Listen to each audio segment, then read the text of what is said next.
लगभग 2-2:30 बजे समय है, दोपहर का समय है और बताओ बहुत ज़्यादा डिग्री तापमान भी है। और आपने बता दिया कांग्रेस पार्टी के एक योद्धा डॉक्टर अजय सिंह हमारे घर मौजूद हैं।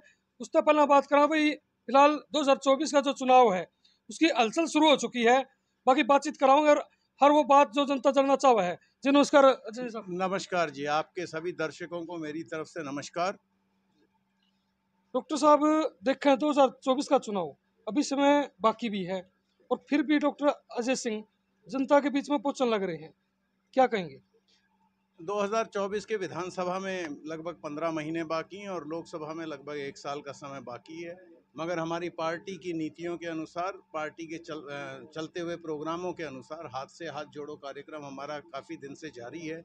खुद हमारा जो शीर्ष नेतृत्व है, आदरणीय राहुल गांधी जी, वो भारत यात्रा करके उसके बाद से पार्टी ने एक प्रोग्राम तय किया था कि जितने नेता हैं, कार्यकर्ता हैं, वो सभी अपने गांव में, अपनी गलियों में, मोहल्लों में जा कर के बाकी साथियों से मिलें।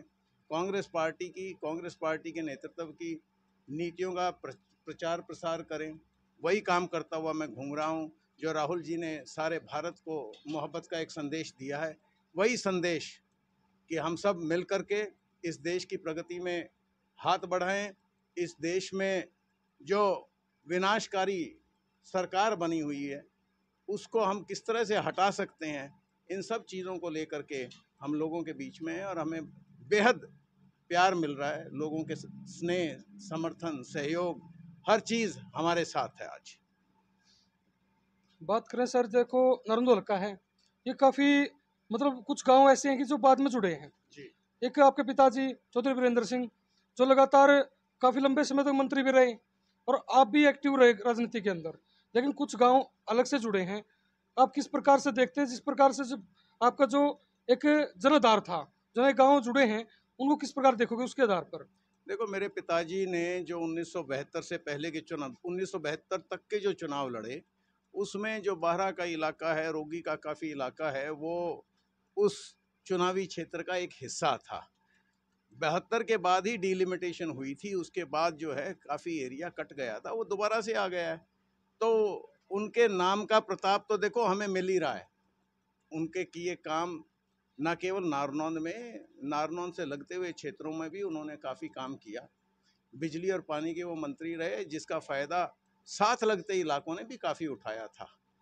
तो बाकी हम जनसंपर्क में हैं, लोगों से मिल रहे हैं और लोगों से बेहद लगाव मिल रहा है।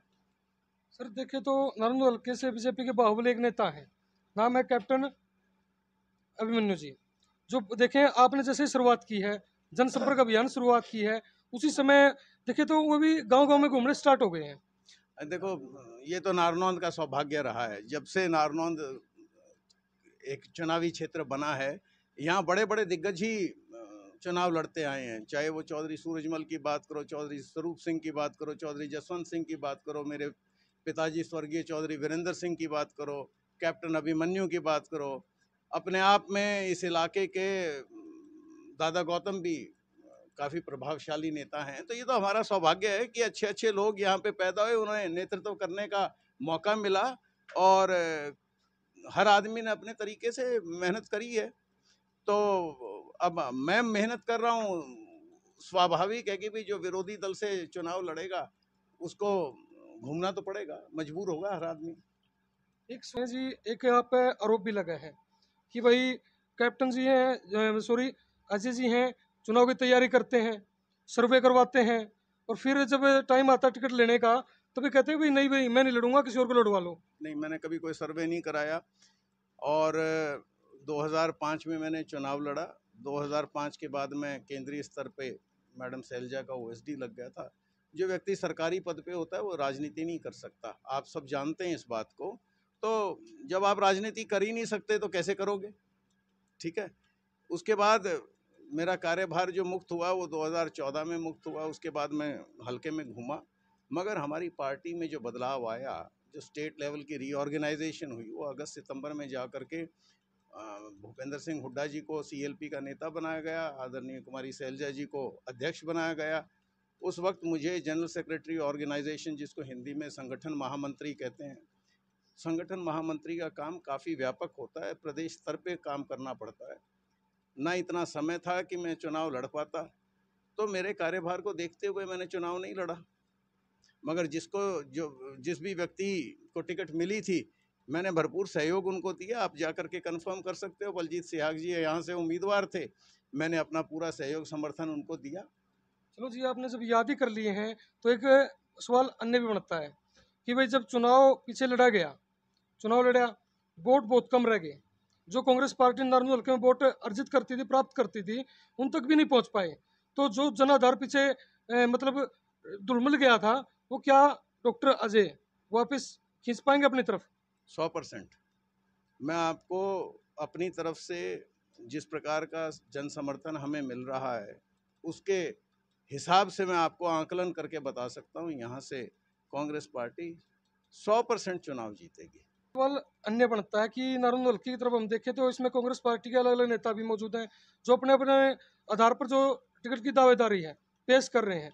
कहीं ऐसा तो नहीं हो एक व्यक्ति को टिकट मिले और 10 नाराज हो जाएं और वही गुटबाजी स्टार्ट हो जाए? देखो, गुटबाजी नहीं रहेगी पार्टी में, ना है ना होगी। मैं तो मेरे बारे में कह सकता हूँ ना, मैं तो मेरी पैदाइश, राजनीतिक पैदाइश जो है कांग्रेस पार्टी में हुई। मैं कांग्रेस पार्टी के साथ हमेशा से विचारों की दृष्टि से और अपनी व्यक्तिगत हिसाब से मैंने हमेशा कांग्रेस पार्टी का साथ दिया है, और आगे भी जिस भी व्यक्ति को टिकट मिलेगी हम उनका सहयोग करेंगे। मेरे को टिकट मिलेगी तो औरों का ये दायित्व है। ये कहते हैं। धन्यवाद। Thank you. फिलहाल भाई डॉक्टर अजय जी हमारे साथ मौजूद थे और नारायण हल्का में चुनावी जो हलचल है वो तेज हो गई है।